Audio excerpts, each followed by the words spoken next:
الحمد للہ وکفی والصلاة والسلام علی من لا نبی بعدہ اما بعد۔ پیارے بھائیو، جو ہمارا سبق ہے، جو ہم روزوں کے مسائل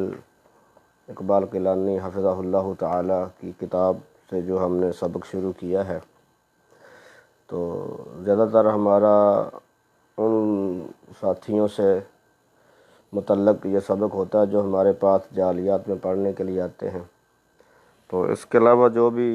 سنتا ہے، دیکھتا ہے، فائدہ اٹھاتا ہے، ہماری دعا ہے کہ اللہ تعالیٰ اس کے دل میں بھی دین کی محبت پیدا کر دے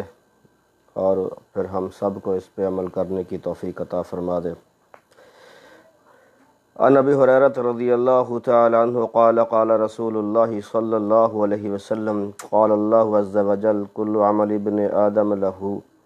الا الصیام فإنه لی وأنا أجزی به والصیام جنة فإذا كان يوم صوم أحدكم فلا يرفث يومئذ ولا يسخب فإن صابه أحد أو قاتله فليقل إني امرؤ صائم والذي نفس محمد بيده لخلوف فم الصائم أطيب عند الله يوم القيامة من ريح المسك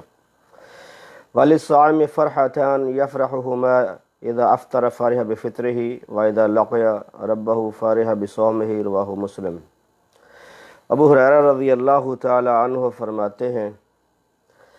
رسول اللہ صلی اللہ علیہ وسلم نے فرمایا، اللہ عز و جل فرماتا ہے کہ ابن آدم کا ہر عمل اس کے لیے ہے سوائے روزے کے۔ روزہ میرے لیے ہے اور میں ہی اس کی جزا دوں گا۔ روزہ آگ سے ڈھال ہے، لہذا جس روز تم میں سے کسی کا روزہ ہو اس روز وہ فحش گوئی نہ کرے اور بیہودہ کلامی نہ کرے، اور اگر کوئی دوسرا اس سے گالی گلوچ کرے یا لڑائی کرے تو روزہ دار کو صرف اتنا کہنا چاہیے کہ میں روزہ دار ہوں۔ اس ذات کی قسم جس کے ہاتھ میں محمد صلی اللہ علیہ وسلم کی جان ہے، روزہ دار کے منہ کی خوشبو قیامت کے دن اللہ تعالیٰ کو مشک کی خوشبو سے بھی زیادہ پسندیدہ ہوگی۔ روزہ دار کے لیے دو خوشیاں ہیں جن سے وہ فرحت حاصل کرے گا۔ اولاً جب وہ روزہ افطار کرتا ہے تو خوش ہوتا ہے، ثانیاً جب وہ اپنے رب سے ملے گا تو روزے کے بدلے میں اپنے رب سے انعام پائے گا تو خوش ہوگا۔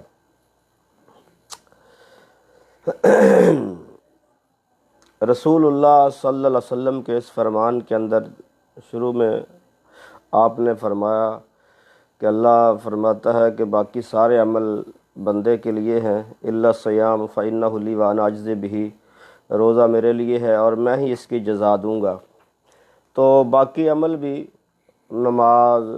صدقہ و خیرات، عمرہ، طواف، سارے عمل اللہ کے لیے ہیں جو بھی بندہ کرتا ہے، لیکن اس کے لیے خاص اللہ فرماتا ہے کہ یہ میرے لیے ہے اور میں ہی اس کی جزا دوں گا۔ اس کا مطلب ہے کہ باقی عمل تو بندہ اگر نماز کے لیے مسجد میں آتا ہے تو کوئی وضو کرتے ہوئے کو بھی دیکھ لیتا ہے، کوئی مسجد میں نماز پڑھتے دیکھتا ہے، حج کرتا ہے، عمرہ کرتا ہے،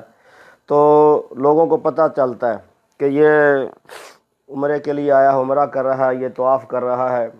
یہ صدقہ دے رہا ہے، تو جس کو دیتا ہے اس کو تو پتہ ہوتا ہے، زکوٰۃ کا بھی پتہ۔ لیکن روزہ ایک ایسا عمل ہے کہ بندہ لوگوں کے ساتھ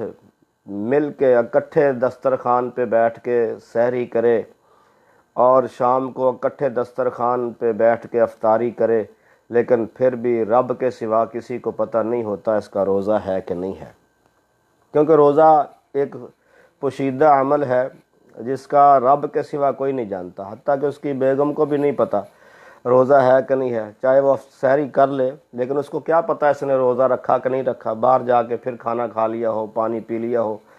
تو روزے کا صرف اس کے رب کو پتہ ہوتا ہے، اس لیے اللہ نے فرمایا یہ مجھے ہی پتہ ہے، تو یہ عمل اس نے میرے لیے کیا ہے تو پھر میں ہی اس کی جزا دوں گا، یعنی اللہ پھر اپنے حساب سے جزا دینے والا ہے، بدلہ دینے والا ہے۔ تو فرمایا روزہ ڈھال ہے،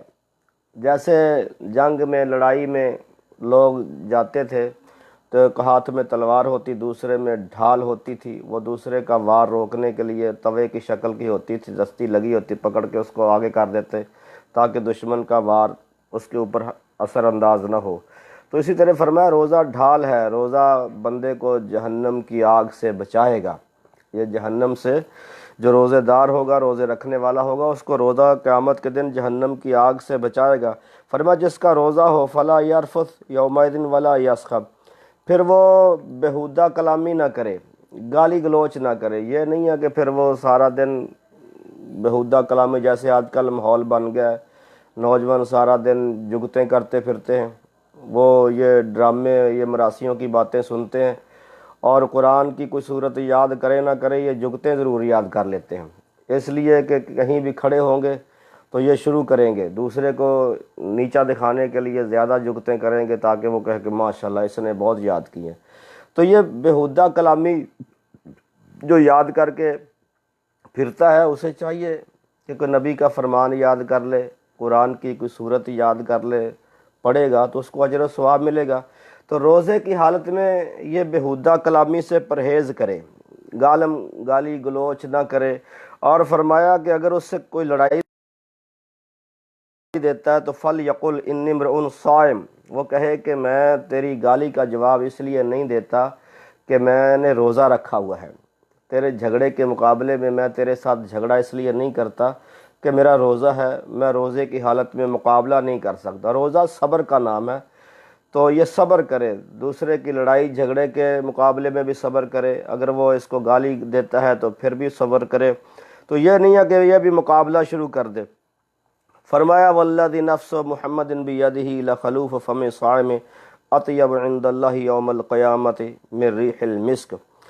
بھوک کی وجہ سے جب معدہ خالی ہوتا ہے، ظاہر ہے پھر سحری کا کھانا کھایا، پھر افطاری تک، مغرب تک بندہ خالی پیٹ پھرتا ہے، تو وہ خالی پیٹ ہونے کی وجہ سے معدے سے جو گیس سی نکلتی ہے تو وہ ایسے محسوس ہوتا ہے کہ منہ سے کوئی سمیل آتی ہے، تو ظاہر ہے وہ خالی معدہ، اس کی وجہ سے منہ سے جو سمیل آتی ہے تو دیکھنے والا دیکھتا ہے کہ یہ سمیل کیسی ہے۔ فرمایا یہ سمیل نہیں ہے، اللہ کے ہاں قیامت کے دن یہ کستوری سے بھی زیادہ پاکیزہ ہوگی، اس لیے اس سے پریشان ہونے کی ضرورت نہیں ہے، یہ اللہ کے ہاں کستوری سے زیادہ پاکیزہ ہوگی، کیونکہ یہ اللہ کے لیے ہے۔ فرمایا والی صائم فرحتان، روزے دار کو دو خوشیاں ملتی ہیں، دو خوشیاں ہیں روزے دار کے لیے جن سے وہ خوش ہوتا ہے۔ اذا افطر فرح بفطرہ، جب روزہ افطار کرتا ہے تو اپنی افطاری پہ خوش ہوتا ہے۔ اب سارا دن اس نے بھوک اور پیاس کاٹی ہے، تو شام کو اس کو طرح طرح کے کھانے ملے ہیں، کھجور ہے، دودھ، لسی، پانی، مشروبات، جو بھی اس کو ملا کھانا، تو اللہ کا شکر ادا کرتا ہے اور خوش ہوتا ہے کہ میری بھوک چلی گئی، میری پیاس چلی گئی، اور میرا وہ جو امتحان تھا کہ سارا دن کچھ کھانا پینا نہیں ہے وہ بھی چلا گیا، ابھی میں نے پیٹ بھر کے کھانا کھا لیا ہے، اس سے خوش ہوتا ہے۔ وَإِذَا لَقِيَ رَبَّهُ فَرِحَ بِصَوْمِهِ، فرمایا دوسری خوشی جب وہ اپنے رب سے ملاقات کرے گا تو اس کا روزہ رکھنے کی وجہ سے جو اللہ تعالیٰ کی طرف سے انعامات ملیں گے، جو اللہ تعالیٰ اس کو اجر و ثواب دے گا،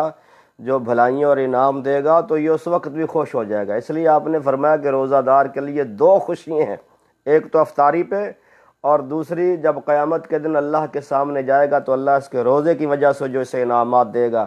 اور یہ خوش ہو جائے گا۔ اس لیے رمضان قریب آ رہا ہے، تو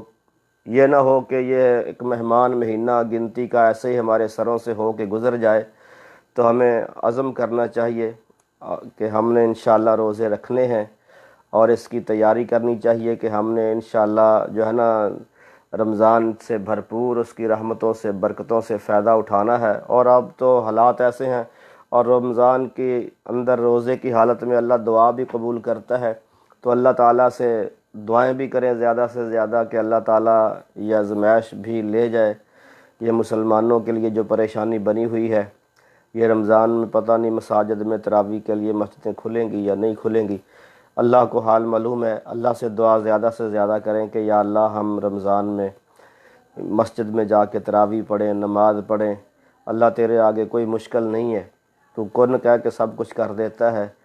تو ہم نے روزے رکھنے ہیں، تو یہ رحمتوں برکتوں والا مہینہ آ رہا ہے، اللہ ہمیں اس کی رحمتیں اور برکتیں سمیٹنے کی توفیق عطا فرمانا۔